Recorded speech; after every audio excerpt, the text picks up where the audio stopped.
everyone. So this is video number 2 of classification of organic compounds. हमारे पास क्या होता है, एक ऑर्गेनिक कंपाउंड है, हम लोग किसकी बात कर रहे हैं, ऑर्गेनिक कंपाउंड की बात कर रहे हैं। तो हमारे पास क्या आ जाएगा, ऑर्गेनिक कंपाउंड। अब ये फर्दर ना इतना आप समझ लो कि ये दो क्लासेस में डिवाइड होता है। कौन कौन सी, एक होता है ओपन चेन एक होता है ओपन चेन और एक होता है हमारे पास में क्लोज्ड चेन।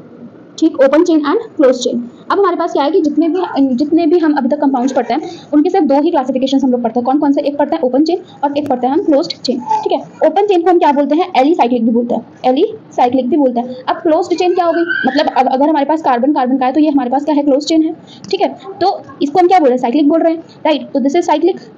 अगर ये साइक्लिक है तो ओपन चेन वाला क्या हो जाएगा, एसाइक्लिक। ठीक है, इसको हम एलिफेटिक भी बोलते हैं, एलिफेटिक भी बोलते हैं और इसको हम रिंग चेन भी बोलते हैं। तो ये क्या है, इनके अलग अलग नेम्स हैं। ठीक है, अब हम लोग सबसे पहले बात करते हैं ओपन चेन की। ओपन चेन में हमारे पास दो क्लासिफिकेशन आती है। कौन कौन सी, एक आती है सैचुरेटेड और एक आती है हमारे पास में अनसैचुरेटेड। अब ये ओपन चेन क्या है, मैंने आपको मेरी लास्ट वीडियो में बताया था। जैसे कि अगर हमारे पास है CH3 CH2 CH3, ठीक है, या फिर हमारे पास में CH3 CH3, तो ये क्या है, ओपन चेन है। ठीक है, ये क्या है, ओपन चेन है। वहीं पे अगर हमारे पास आया CH3 होगा हमारे पास में क्लोज चेन था। ठीक है, और ये क्या है, ओपन चेन है। तो ओपन चेन के बारे में हम लोग पढ़ रहे हैं। तो ओपन चेन में हमारे पास इस तरीके से रहेगा। अब ये जो बॉन्ड है, या तो ये सिंगल हो सकता है, या तो डबल हो सकता है, या तो ट्रिपल हो सकता है। ठीक है, इन तीन में से कोई एक हो सकता है। तो उसी के बेसिस पे हमारे पास ये दो पार्ट्स में डिवाइड है। कौन कौन सा, एक है सैचुरेटेड और एक है अनसैचुरेटेड। ठीक, सैचुरेटेड को हम बोलते हैं एल्केन, जिसमें कार्बन कार्बन के बीच में क्या आता है, सिंगल बॉन्ड आता है, उसको हम बोलते हैं एल्केन। अनसैचुरेटेड में फर्दर दो पार्ट्स में डिवाइड होता है। कौन कौन सा, एक होता है एल्कीन में क्या आता है, कार्बन कार्बन के बीच में डबल बॉन्ड आता है, और एक होता है हमारे पास में एल्काइन में हमारे पास कार्बन कार्बन के बीच में ट्रिपल बॉन्ड आता है, 1 2 3 4। ओके, एंड यहाँ पे खाली H, एक इसके साथ 2 3 4, तो ये हो गई। तो इस तरीके से हमारे पास क्या है, एल्कीन एंड एल्काइन होता है। तो ओपन चेन में हमने क्या बोला, सैचुरेटेड एंड अनसैचुरेटेड। ठीक है, सैचुरेटेड याद रखना क्या होता है, एल्कीन होता है। अनसैचुरेटेड में दो पार्ट्स आता है, एल्कीन और एल्काइन।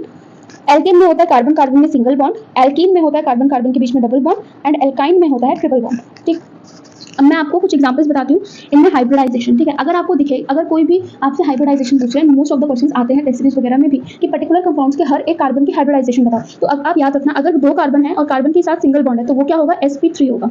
क्या होगा, sp3 हाइब्रिडाइज होगा। अगर कार्बन के साथ में दो डबल बॉन्ड प्रेजेंट है तो वो वाला कार्बन याद रखना क्या होगा, sp2 होगा। वहीं पे किसी कार्बन के साथ अगर 3 बॉन्ड प्रेजेंट है तो वो क्या होगा, हमारे पास में sp हाइब्रिडाइज्ड होगा।